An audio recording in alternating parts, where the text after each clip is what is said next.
So good evening from Crete, from the Hellenic Mediterranean University. On behalf of the Athena European University, I would like to thank you to be with us and for the supporting, since this is the last one for the first round of these colloquia talks. We're going to start, the seminars from October, and with your help, I think that we are going to be much better. And I think that we are going to continue and offering to you very interesting talks. I would like to welcome Dr. Emine Celik, who is an associate professor in the York College of Pennsylvania. Emine is an engineer, and her research interest includes fluid mechanics, experimental methods, fluid mechanics, supersonic combustion, ramjet, propulsion, and then in general, I think like after some talks, conversations that we had with Emine, renewable energy sources, if I remember well. Yes, so, that's correct. Emine, of course, is going to speak to us about something else that is tailored to the character of the event, about project-based learning, which is it's not a new, but it's a very efficient learning approach and teaching approach, training approach.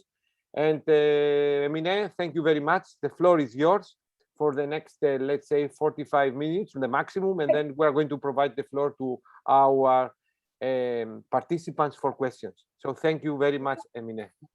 Okay, thank you. Today's talk is on project-based learning, and my name is Dr. Emine Celik. I am an associate professor at York College of Pennsylvania. So welcome to my talk. So the first thing that I want to mention is where we are located and give you a little bit of information about York College. So I am currently an associate professor at York College of Pennsylvania. We are a private, mid-sized institution with approximately 4,600 students.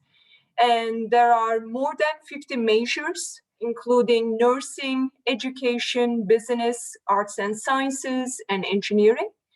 And we actually have 4 engineering majors: mechanical, civil, electrical, and computer engineering. And I'm part of the mechanical engineering program.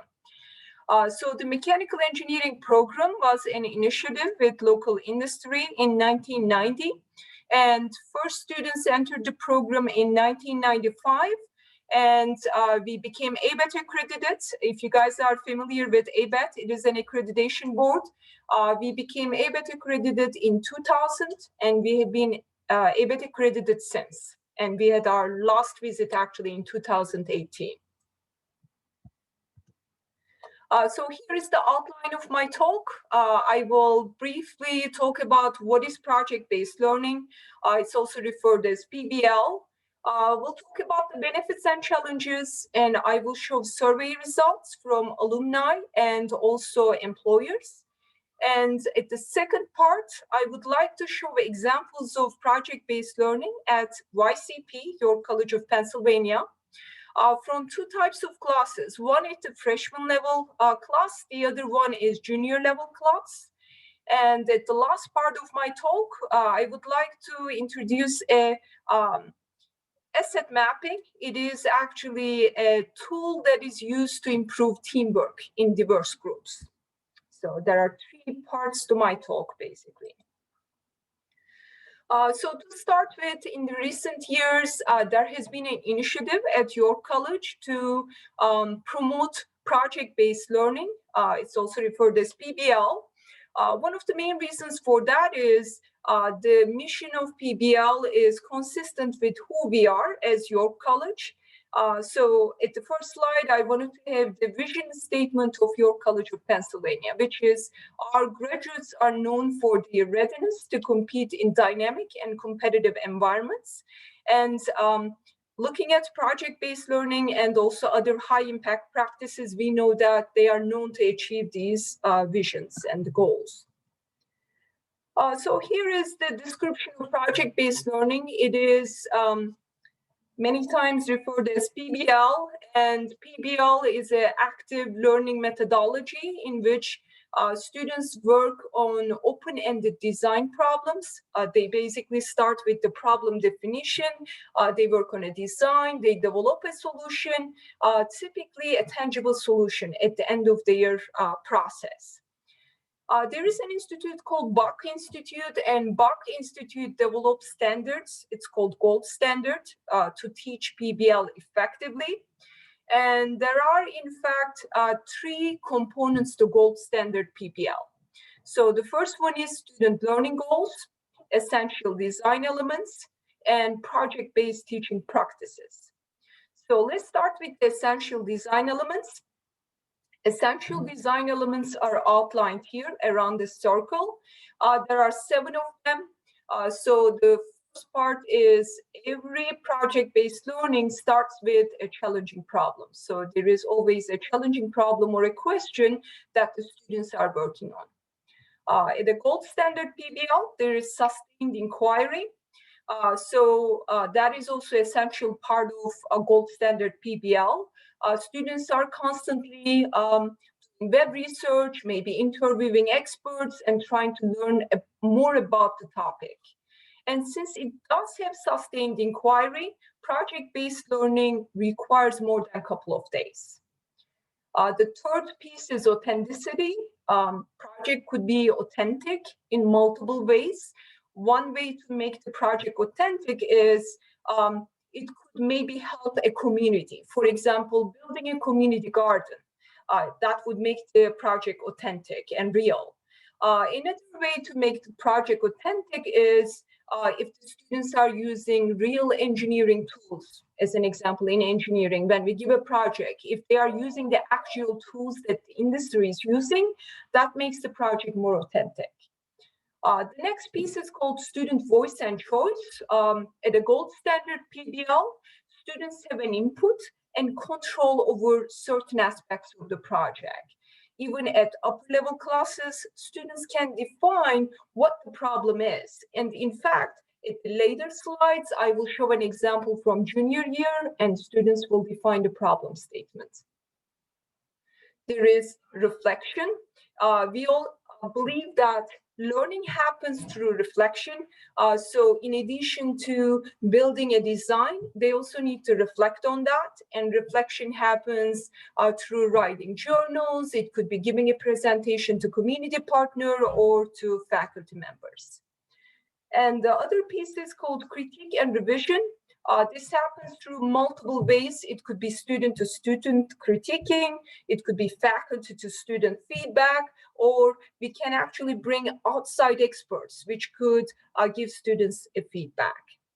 And the last piece is called public product. So typically at the end of the gold standard PBL, there is going to be a tangible product or a presentation given to community partner. So those are the essential design elements. At the core of the gold standard PBL, we have our learning goals. Learning goals are key knowledge, understanding, and also success skills. So the key knowledge is obtained through discipline-specific topics. And we believe that for the person to be more balanced as a whole engineer, students should have the key knowledge and also additional skills. We also call them as dispositions or the hard skills. These skills are critical thinking, creativity, curiosity, resilience, empathy, humility. So these skills are really hard to achieve with just lecture-based classes. It has been proven that high impact practices such as project-based learning is able to convey that the hard skills and the dispositions to students better than the lecture type classes. So the next thing that I wanted to show is I wanted to show from employers' perspective, what are the most important college learning outcomes? And in fact, there is a survey that was developed by AACU, and the AACU stands for Association for American Colleges and Universities. They conducted a survey. They asked the question of what are the most important college learning outcomes? And the results of the survey is indicated here. The results are shown in 4 groups. And if you look at the results, the 96%, which is the highest rated most important college learning outcome comes out to be problem solving in diverse settings. So even more than the discipline-specific topics, employers are interested in problem-solving skills. In addition to that, if you look at the other highly rated items here, there's oral communication, written communication, teamwork skills, critical thinking skills. These are actually the skills that I mentioned earlier in this slide as dispositions. So as you could see, in addition to research that has been done on PBL, there's a support that from employers' side, there's a support that these skills are important when the students are looking for jobs. So that was from employer perspective. In addition to that, I wanted to show alumni perspective. So what does actually the students who graduate from our programs think about project-based learning? So this survey was conducted by WPI. WPI is one of the institutions in United States. It's Worcester Polytechnic Institute. They have well-integrated project-based learning in their curriculum, in fact, in pretty much every semester. And they surveyed their alumni. And approximately, I believe, 2,500 alumni responded to their survey. And what they asked is, what was the impact of long-term college projects on your career satisfaction and also connection to advancement and personal enrichment? And this is the results of that survey. So if you look at the results, let's start from the middle. 89% of alumni reported positive impact in solving problems. 90% reported improvement in their teamwork skills just from working on projects. And if you look at the left side, 92% reported they developed stronger personal character. 83% reported a positive impact in terms of looking at a problem, but understanding and looking from different perspectives. And 80% reported positive impact in terms of success in business or industry, and 79% reported understanding the connection between technology and society. So as we could see from both of these surveys, we can see that project-based learning has a positive impact in terms of both employer priorities and also alumni experience. After looking at those surveys, we thought about how we can implement project-based learning at our own institution. And at your college, currently we implement project-based learning in three ways. So the first one is called first year seminar, disciplinary perspectives, and constellation courses.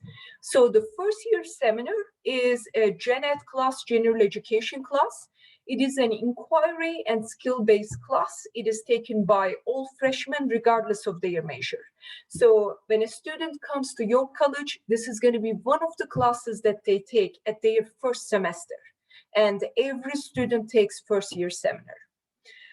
Disciplinary perspectives, these are discipline-specific classes. In mechanical engineering, we have freshman design. Later on, we have lab classes. We have mid-level design classes such as machine design, thermal system design, and also at the senior level, we have capstone classes which use PBL methodology. And the last grouping of classes that we implement PBL at YCP is called constellation courses. And constellation courses are typically taken by seniors at their last couple of semesters, and it is the part of the general education, and it is group of courses. It's typically 4 courses that the students take, and they focus around the central theme. For example, we have a constellation called sustainability, science and technology. We have one in the area of sports or business. So that's how we implement project-based learning at your college. So the next thing that I wanted to explain is some of the benefits and also drawbacks associated with project-based learning. So earlier I showed the survey results. We all know that it is powerful and it's beneficial, but what are those benefits? Well, we know that project-based learning, since the students are actually working on the real-world problems, it motivates students. It is more intentional learning in terms of students' college experience. It is purposeful learning. They develop skills in terms of knowledge. It's not just lecture, but also they learn the key knowledge and the skills as well, the hard skills that I talked about earlier.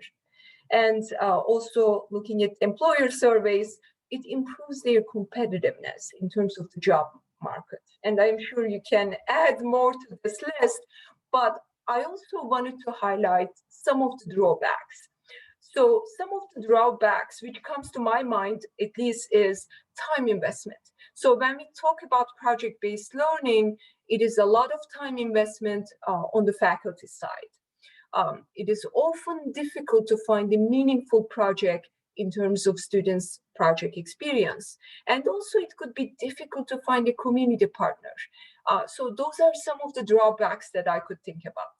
So when we were thinking about how we will implement project-based learning at your college, we also thought about what can we do to prevent these challenges or minimize these challenges for faculty members.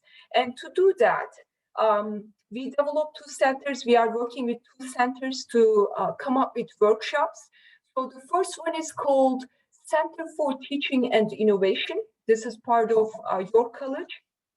And what we do is we organize workshops and also teaching events for faculty members.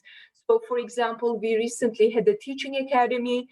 Faculty members were invited. So faculty members came up to the meeting with a project in mind, and several mentors helped faculty members to work on the project-based learning and develop their own projects. So in terms of the time investment, we wanted to help out the faculty members.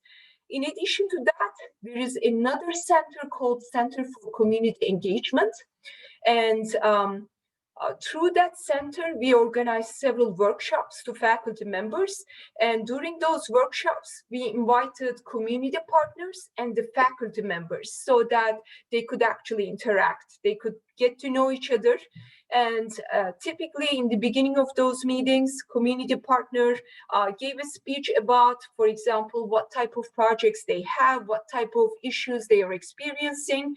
And if there was a faculty member whose area of expertise matches the community partners' problem, they actually got together afterwards and talked about more in detail what the project could be about.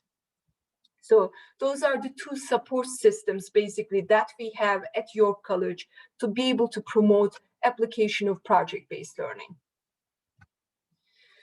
So the next thing is, you might wonder, okay, we have all these advantages, we have some drawbacks, but if I wanted to implement project-based learning, where do I start from?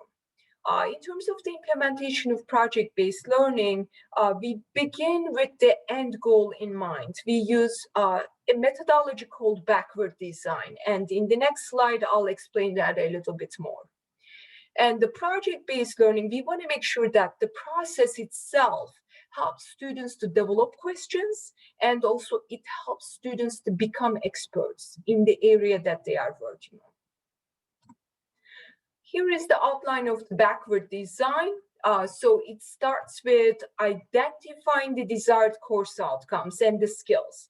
So when the faculty sits down, when they have a problem that they are thinking about, one of the first things that they are going to identify is, what do I want to convey? What are our course outcomes? By the end of the semester, for example, students will be able to improve their writing skills. Or by the end of the semester, students will be able to apply data analysis methods. So whatever the course outcomes are, first we need to identify those.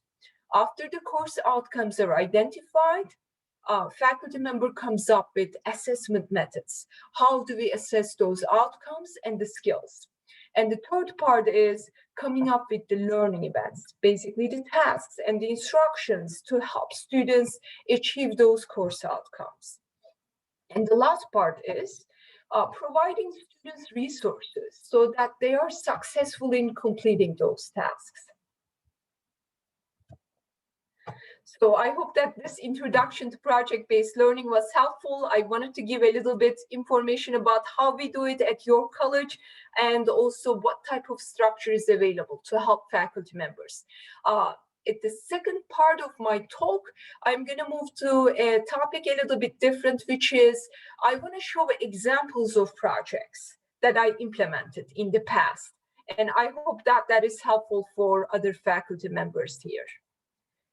So I want to give examples of two projects, two types of classes. So the first one that I want to give examples of is at the freshman year.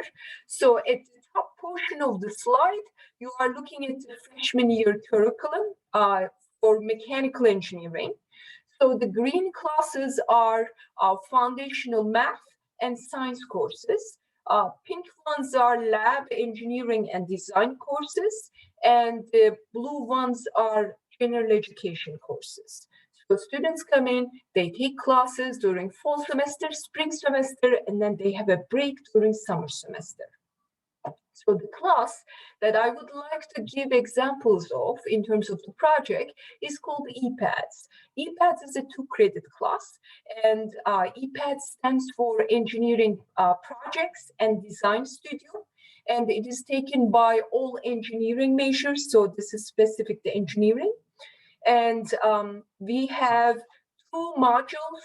One module is called Mechanical Civil Engineering. The other one is called Electrical Computer Engineering. So both of these modules are 7-week long, and students work on projects on each of these modules.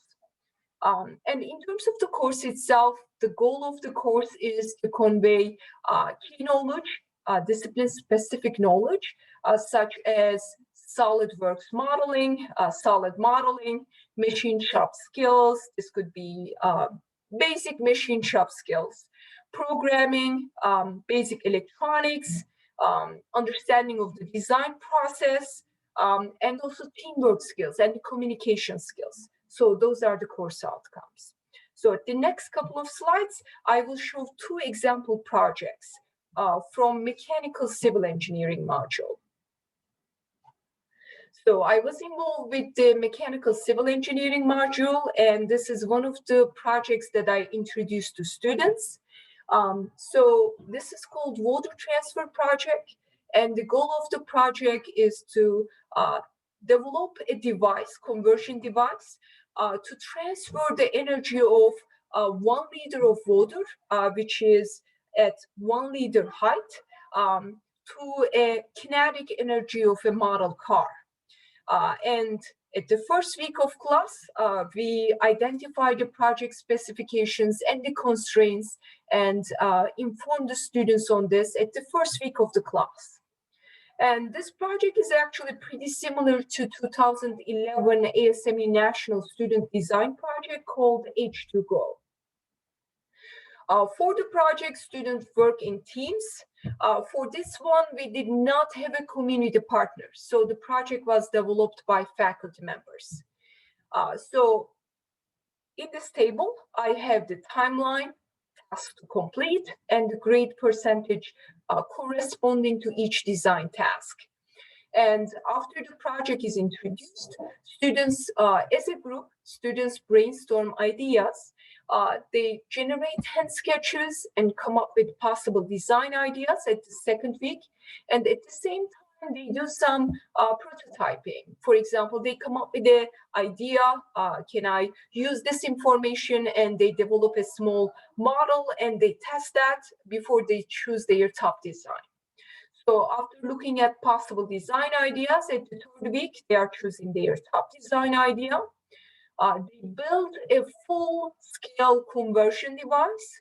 They test their device, they revise it, And at the end of the 7-week module, there's a presentation and competition.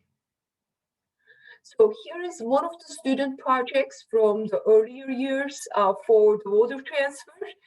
So we have another stand here, which carries 1 liter of water, which is 1 meter above from the ground. Water is released, it goes through this piping, and then there is a bucket here. As it fills the bucket for this design itself, this is their conversion device. As it fills the bucket is connected to a stopper with a string. And there's a stopper here, and the model car is right here. So as the water fills the bucket will go down, which is going to pull the spring and release the model car.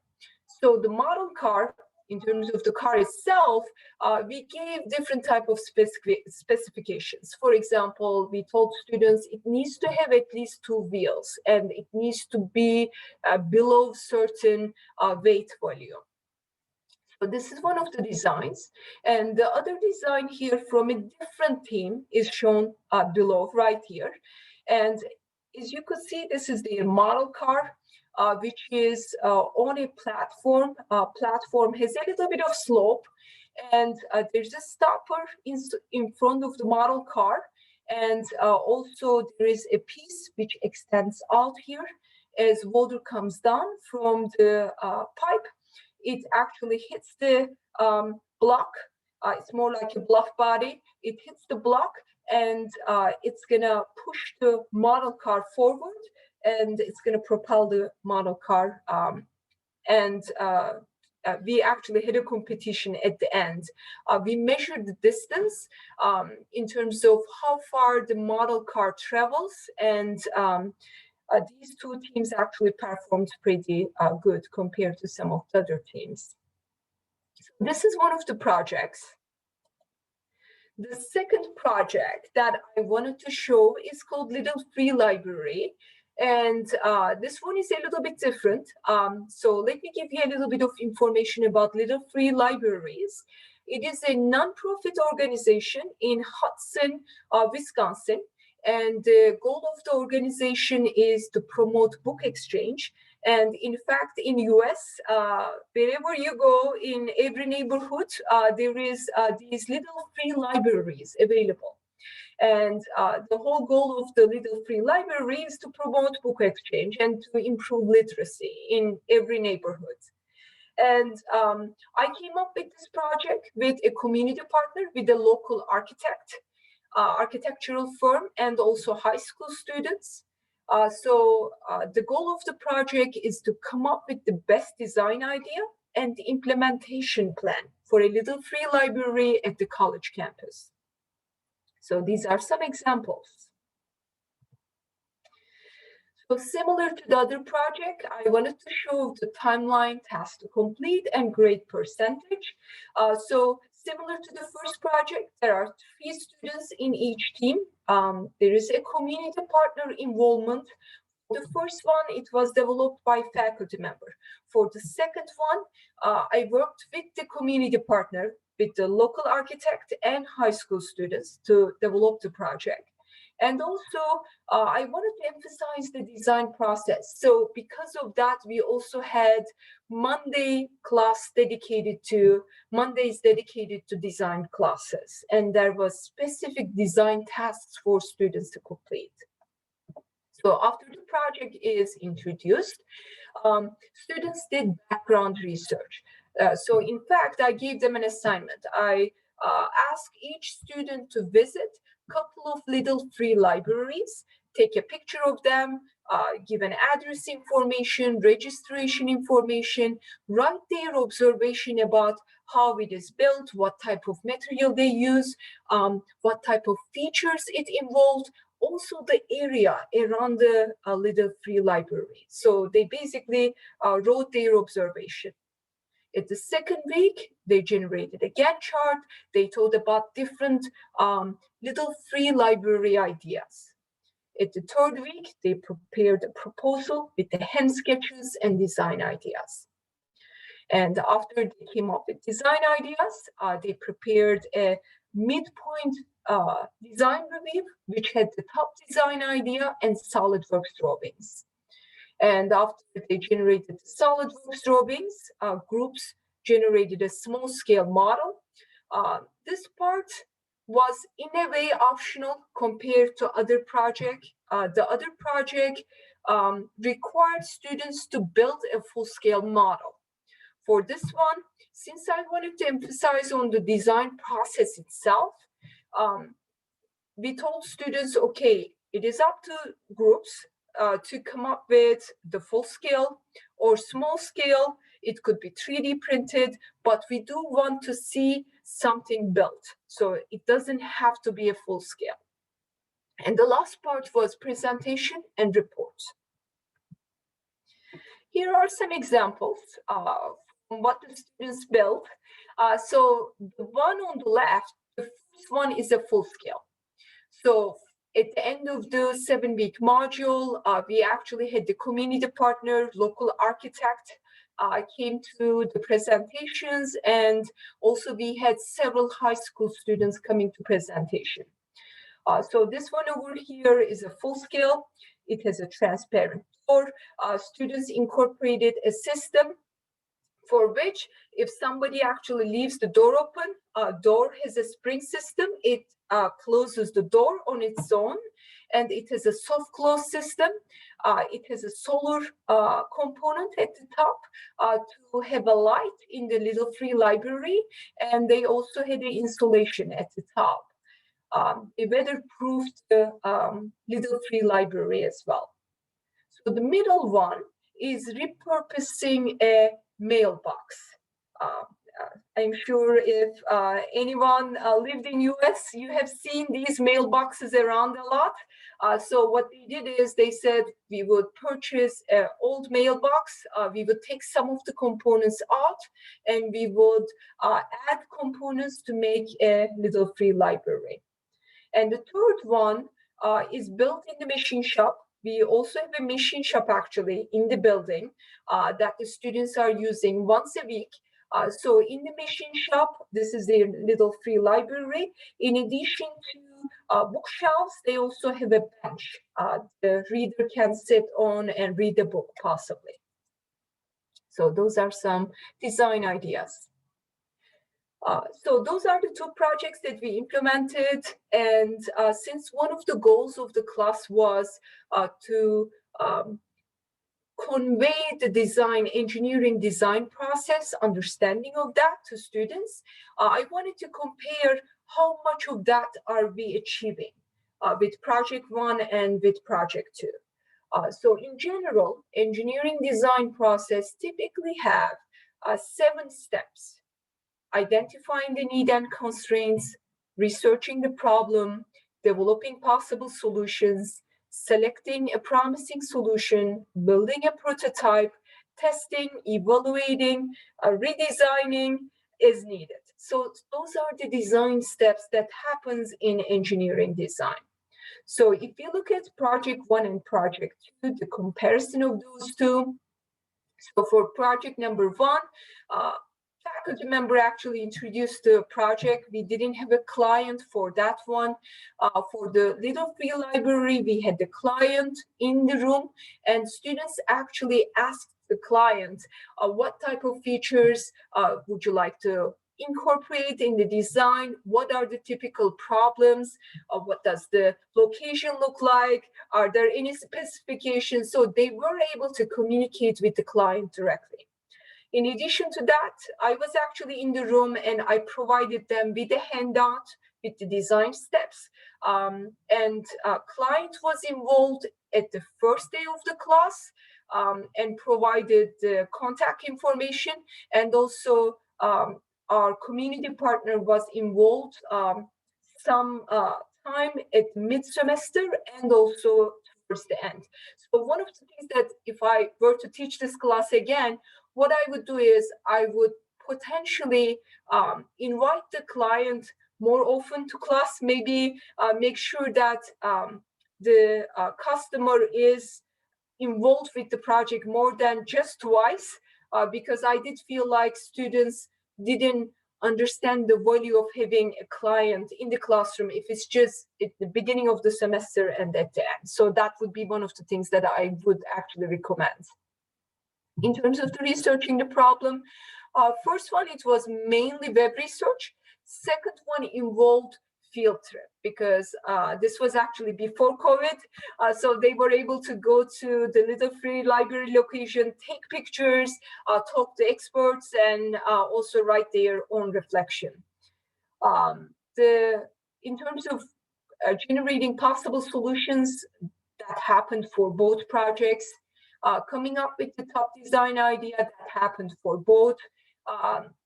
Generating, building a prototype, as I mentioned earlier, for the water transfer project, they built a full scale, but for the Little Free Library, they built a small scale, but some teams did build a full scale. Testing, improving happened for both. Report writing, water transfer, we didn't have time in terms of since they built a full scale, they didn't really have time to write the report. But for the Little Free Library, we also had a written report, which was shared with a client. And also for the presentation, this was only water transfer was just to faculty members. For the Little Free Library, we also had customer, high school students, more people involved in terms of the presentation. So here are some students' comments. In general, I received mostly positive feedback for both projects. For both projects, students commented that they improved their teamwork skills. What I really liked was for the Little Free Library project, for example, students actually were proud of what they were able to generate. So I think that is one of the nice things about PBL, other than just giving them a problem statement. If they could see that this is going to be used, or this actually relates to actual problem statement, real world problem, they could see the connection. Students actually value that highly. This specific person said they were really happy to show the results to their friends and family, share with them. So that's at the freshman level. So this is our mechanical engineering curriculum. And some of the classes, you will see that I put a blue rectangle around them. Those are the classes that we implement project-based learning. So as you could see, pretty much in every semester, we have project-based learning incorporated into our curriculum. So the next class that I would like to show example project from is called Instrumentation Lab, which is a junior level mechanical engineering class. So the goal of Instrumentation Lab is to introduce sensor selection, data analysis, and data collection to students. This is a required class for mechanical engineers. It's a junior level class. It is 1 credit lab, and it has a lecture and laboratory format. And we have actually mechatronics as a prerequisite for this class. During the class, we have several activities scheduled. They have class exercises, they have hands-on experiments, they have design project assigned to them. So since our presentation is specific to project-based learning, in today's presentation, I will only talk about the design projects. So for the design project, what I did is, this class is taught during fall semester. I assigned them a project, and since this is junior level, I told students, you can define the problem on your own. So students were given the freedom to choose the project as long as project utilizes the data acquisition, digital data acquisition, and analysis tools. So during September, students wrote a project proposal. They outlined what they want to work on, what the problem statement is, and I gave them a feedback. And after the feedback, in October, they built their design. And they also purchased sensors. They did the building in the machine shop for some of the projects, they 3D printed the pieces to be able to do the testing. In November, they gathered data, they analyzed data, they took more data, and eventually in December, they wrote the report and also they presented their findings. So in the next couple of slides, I will show some examples from those projects. So here is one of the example project. For this one, 2 students worked in teams, and the goal of the project was to determine what type of bike helmet would provide the least amount of drag and drag force. So if you look at this, the one bike helmet on the left side is the vented helmet. The one on the bottom corner is called dome helmet. And the goal of students was to measure the drag force. So first thing that they did is they generated solid model of these bike helmets. They 3D printed them. We actually have a 3D printers available in the building. Students have access to those. So they 3D printed the bike helmets. And this specific group used force sensor and also attachments 3D printed in the bike helmet. And they did testing in the wind tunnel. In addition to wind tunnel measurements, they also did computational fluid dynamics analysis. This image here is from CFD, computational fluid dynamics. This is showing velocity field, and darker colors, red is higher velocities, and towards blue, we have the low velocity. So this is showing the vented helmet. And in addition to computational fluid dynamics, they also did eye visualization in a water channel. And as you could see, similar features are happening for both results. So this is the point of separation from the eye visualization. And also, their both CFD and wind tunnel measurements showed that vented helmet experienced approximately 40% less drag force compared to dome helmet. And they concluded that they would recommend vented helmets for everyday cycling. So this is another one. This project was the problem statement was developed by students again. For this project, I have 3 students working in teams, and they wanted to study mixed martial arts punches. And they were interested in this. They said, we want to know which punch provides the strongest or produces the highest amount of force. So they inserted an accelerometer in a punch bag, and they tested 4 types of MMA punches: jab, elbow, hook, and Superman. And after they measured the acceleration, they calculated the forces, and they used LabVIEW data acquisition system. They used sensors, and they analyzed the data. And the results showed that both hook and Superman provides almost double the amount of force compared to jab and elbow. Here's the third one.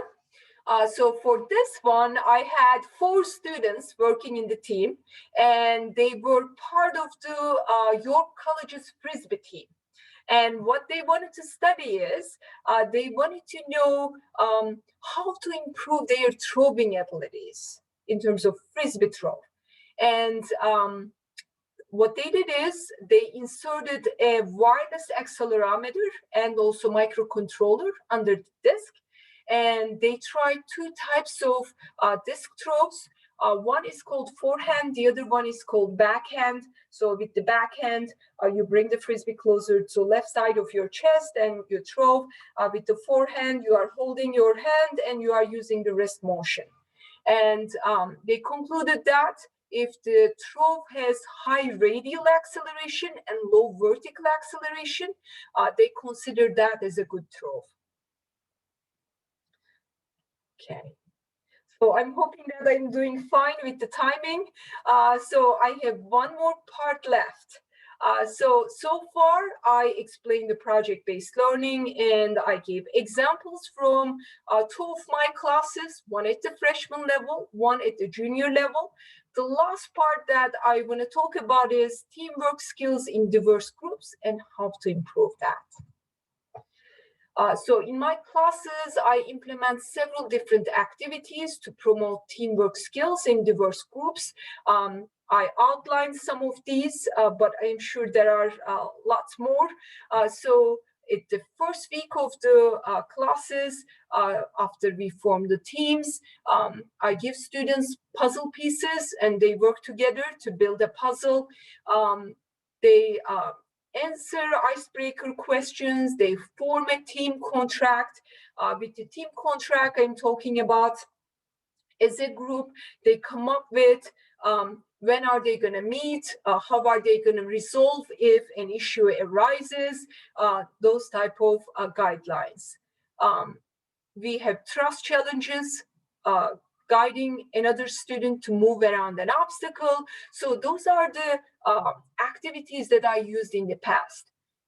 Last year, I decided to implement a new one, which is called asset mapping. So in today's talk, I decided to maybe talk a little bit more about that. So I'm not sure how many of you guys used asset mapping. Just to give you an idea, what it is it relies on identifying the strengths, and it is used for basically preventing unconscious bias. So each student individually sits down and identifies what their strengths are. And then they gather around and share with the other team members what their strengths are. And after that, as a group, they generate an asset map for the team. And based on that team asset map and the individual asset map, they assign tasks and roles based on those strengths. So last semester, actually, I used this, and this is one of my students' asset map. So what they do is they come up with subcategories, for example, related coursework, jobs, relevant experience, personal background, clubs and organizations, passions and interests. So in the past, when they assign tasks, it used to be, okay, Jonathan, you are good at thermodynamics, so you are going to work on this lab experiment which requires thermodynamics knowledge. Instead of that, each student actually outlines more than just the relevant coursework. They try to come up with the personal background, what type of clubs they are part of, what are their passions and interests, and also relevant experience. So in addition to generating the first part, I also asked each student to come up with goals for the semester, and perhaps assigning each task to student based on those goals as well.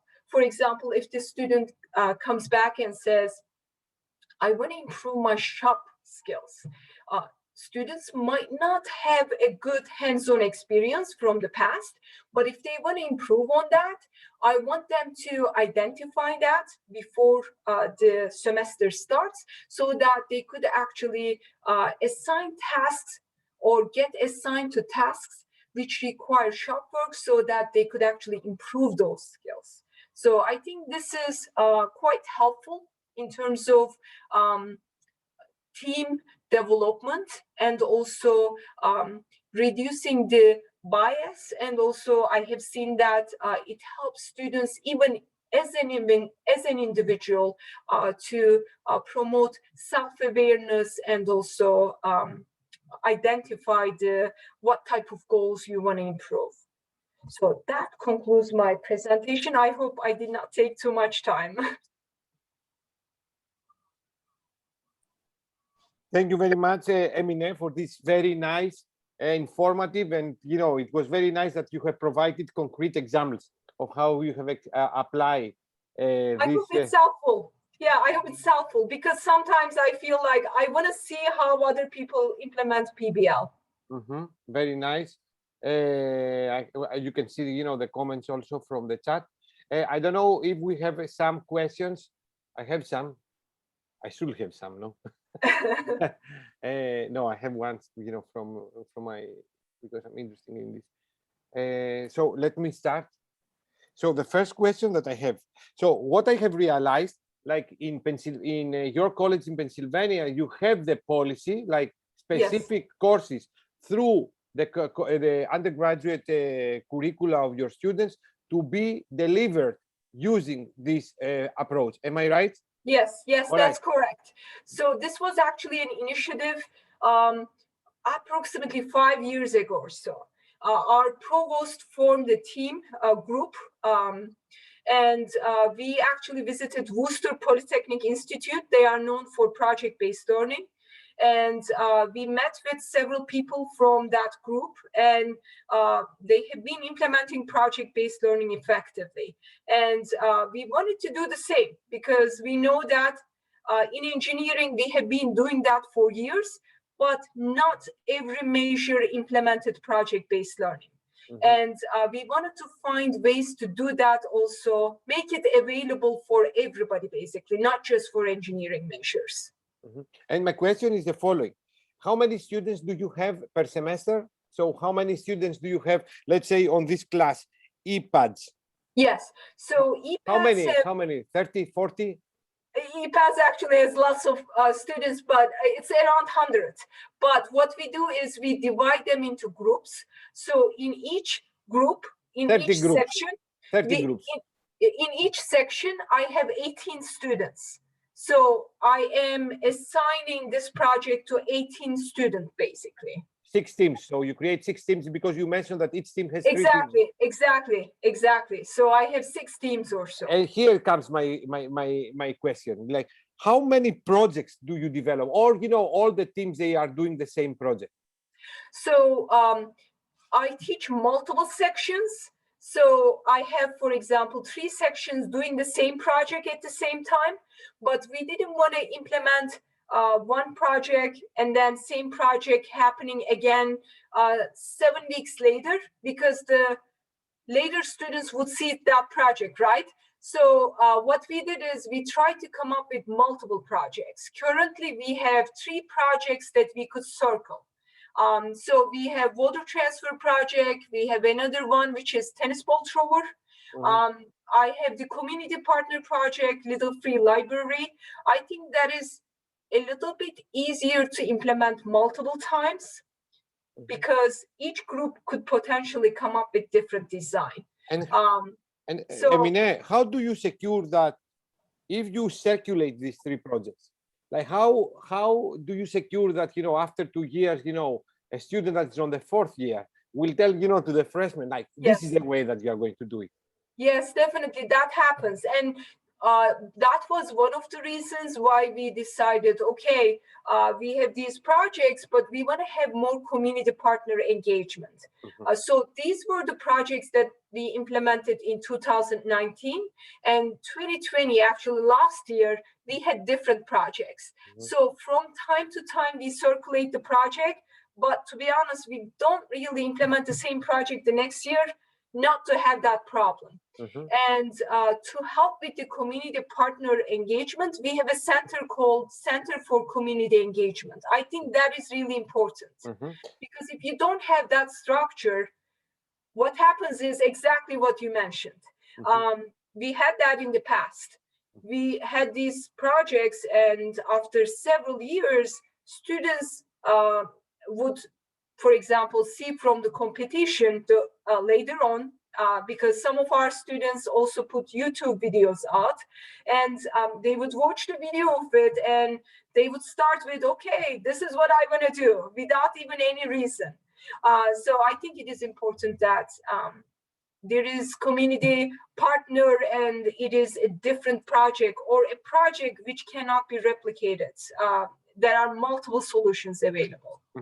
And just to reconfirm, the students that they will take, these EPADs, or for EPADs, it goes straightforward, but the other one with sensors, do they have also lectures that they support their knowledge, or they are going to, they have lectures also that they support, regarding Yes. the theory? Okay, at the same Yes. time or before? Because you mentioned something about mechatronics. At the same time, actually. So they have mechatronics class a semester earlier. So they have the mechatronics knowledge, but we don't teach data analysis and data acquisition during mechatronics class. So when they come to instrumentation lab, they learn more about each sensor, how to do signal analysis, and they also implement LabVIEW and LabVIEW programming during that class. There are dedicated lab lectures, half an hour or so lecture and then apply. And then the project is semester long.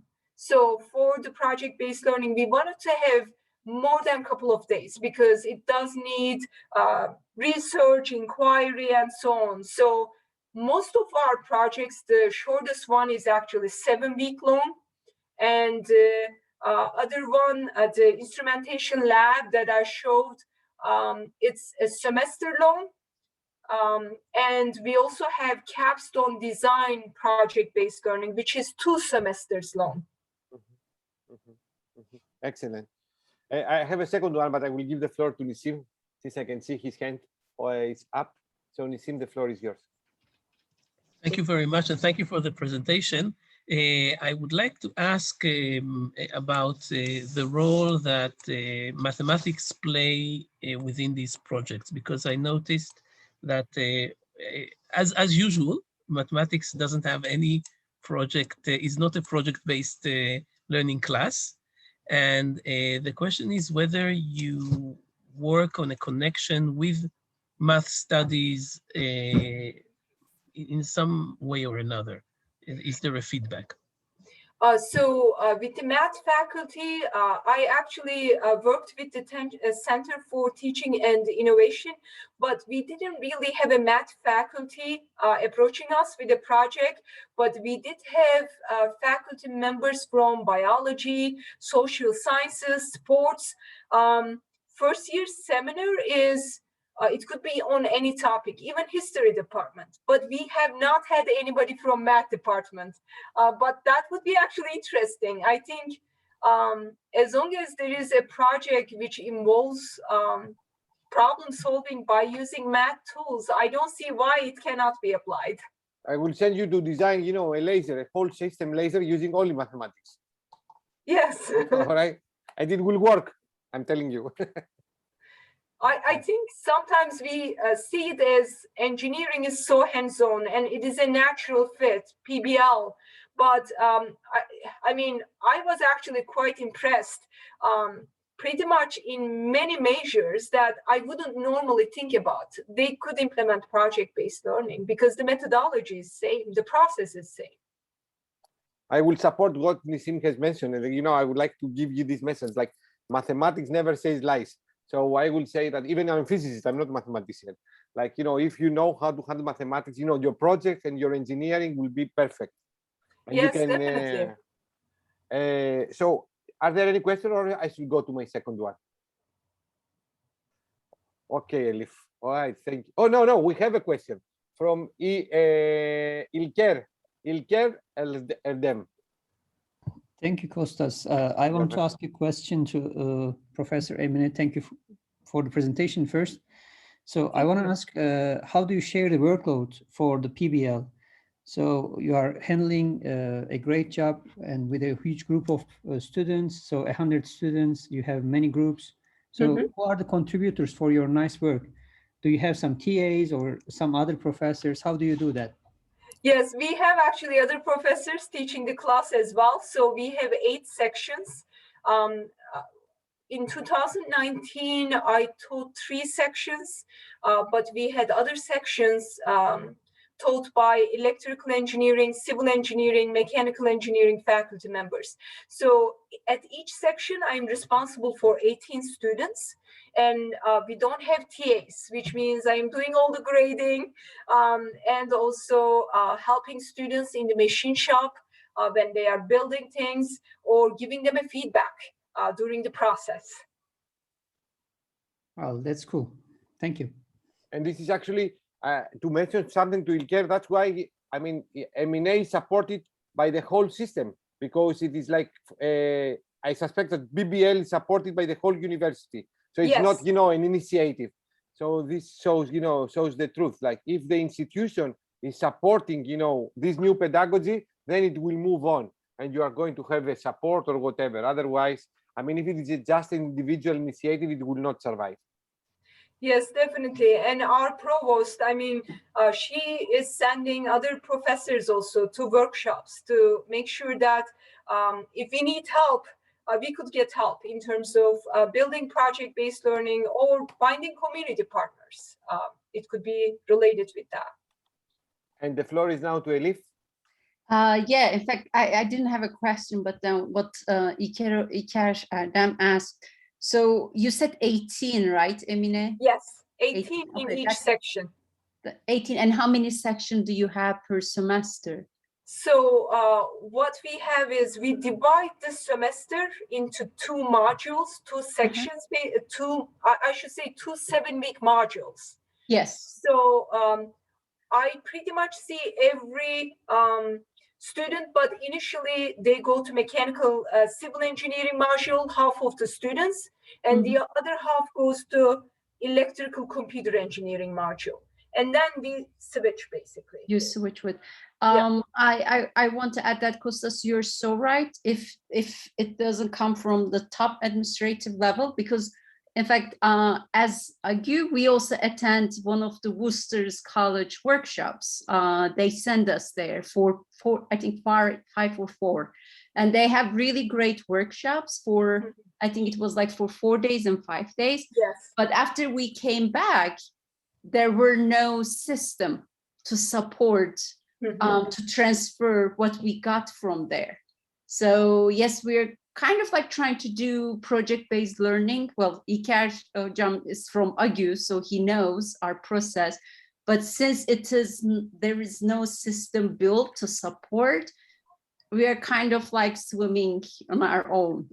That's how I feel like, at least. That's totally true. I mean, if there is no support for faculty, that would be really hard. And we even talked about, okay, if the faculty member wants to develop these type of classes, we need to have even our own workshops that we could help the faculty members. And there was even talks about, okay, this should be even mentioned in tenure and promotion. If the person is investing their time to develop project-based learning, that should be recognized by the college as well. And Elif, do you have a comment? Yeah, I said thank you. No, I'm good. Thank you. How do we say thank you in Turkish? Teşekkürler. Hard. And the last one, because I think that the people is the following: how do you engage the community? I mean, what kind of sessions do you organize as a university for stakeholders, around the Pennsylvania? Pennsylvania is a state, around the city that the university is located. How do you do? What do you do? So we have a center called Center for Community Engagement, and we have actually a person who organizes events with the community partners. So that's part of it. But another part is where we are in Pennsylvania is almost like we are in the middle of industry. So there are lots of companies that we work with in terms of internships, engineering internships that we send out our students. So for example, when I go to a company, I am talking to their supervisor and they are explaining me, okay, we are working on this design and we have these problems. I am actually able to tell them, okay, this is actually an interesting problem. Do you mind if I work with a group of students on this project? So I have to say we are quite lucky in terms of the location that we are at, because we are surrounded with all sorts of industry. Harley-Davidson is not too far from us. We have several design companies. There is an injection molding company that they build plastic molding bottles. So in terms of industry partners, they are huge supportive of your college. They support us a lot.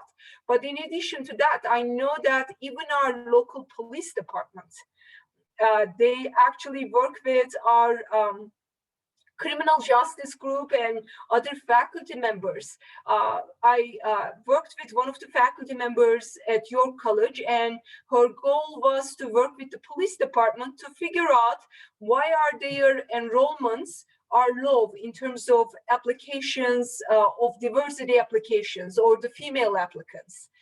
So there are really, I mean, there could be lots of different projects that are available that we might not know from outside, but the person in the community, if you go out and approach to them and just talk about, okay, how can we help? I think they are always interested in getting more help. Excellent. So this is the end for this semester. You know, Emine was the last one, but not the least one. Excellent presentation, excellent presentation for all the for all the contributors. So I would like to thank Evangelia, Aurelia, Elena, Barbara, Monica, Joao, Hannah, Elif, Iris, Ivo, Nisim, and Emine for their contribution.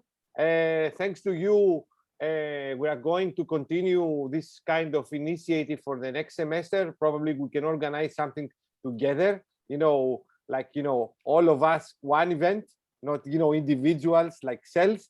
And I would like to wish you happy to have a nice summer. I'm not stopping, but, you know, we stop, you know, this kind of colloquia talks. And I hope that I will see you. Many of you, I have placed you on the scientific committee of our initiative, but all of you, you are the scientific committee. And I would like to thank you and see you on next year, on the next round of our colloquia talk. Emine, thank you. I cannot say this in Turkish. The only thing that I can say is tamam. So that's it for me. And thank you, Kostas. I mean, it was a pleasure to be part of the group. Thank you. Thank you for organizing this. The pleasure and the honor is ours. So thank you, and see you when I'll see you, and see you soon. Bye. Enjoy your summer. Thank you. Bye. Bye.